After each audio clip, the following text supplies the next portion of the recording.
So Klassik sound is an electro-soul hip-hop artist. Like, because there's obviously a lot of electronic elements involved, but it's still spontaneous, there's still musicality involved. I'm still actually playing these instruments. And then I'm also, not only am I just rapping, but I am actually like singing.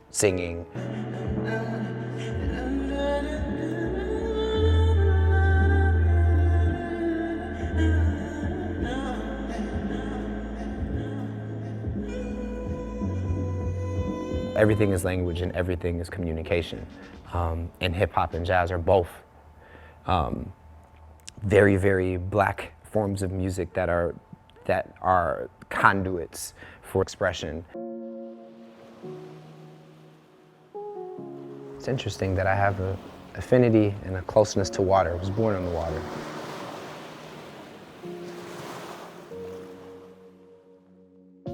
Born and raised here in Milwaukee, Wisconsin. I grew up in the Rufus King neighborhood. My family grew up here as well in Milwaukee.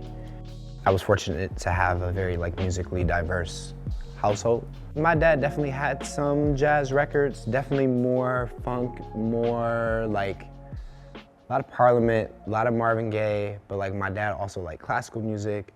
And then my mom was very much so more product of the 80s, like the Prince, the MJ, and then a bunch of early 90s R&B. So I guess all that to say that my palette was already pretty widespread. I started playing music when I was 10. I started with the alto saxophone.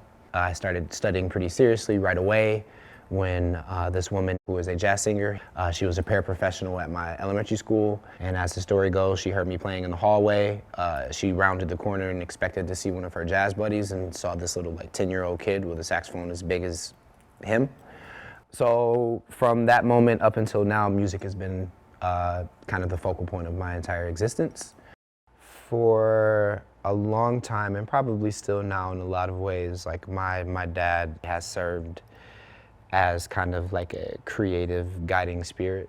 My dad was primarily an actor, so was very involved in the theater scene here. I would help go over lines, when he was practicing for plays. I would go to rehearsals. My dad sang. We'd go to his friend's house and they would do 4-part barbershop, harmonies, danced, just this super lively, outgoing, energetic spirit. In that regard, I'm very much so my father's child.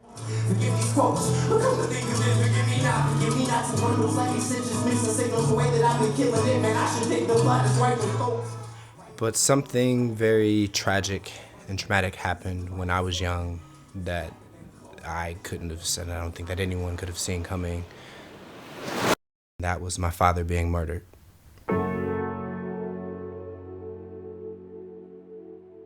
I do vividly remember just having this sense of I have to go, I have to keep doing this thing. He set me on this path just a couple short years ago because I feel this is what he would want me to do. So I studied at the Conservatory, Wisconsin Conservatory of Music, pretty much from 5th grade all the way through high school. In middle school, I was exposed to music production, music creation on computers. I got immediately obsessed with making beats. So by high school, not only was I the jazz kid, I was also the kid with beats.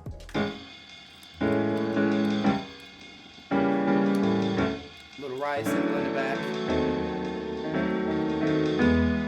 A nice sear beat pad in the background. That's the word I use. It's sear. That's sear. And then of course you gotta have your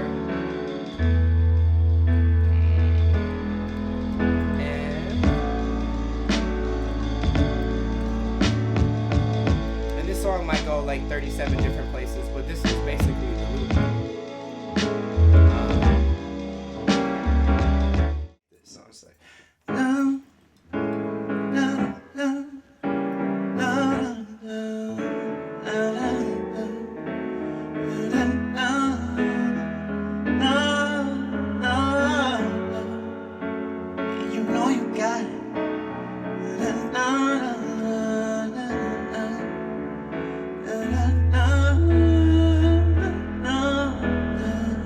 the core of jazz is improv.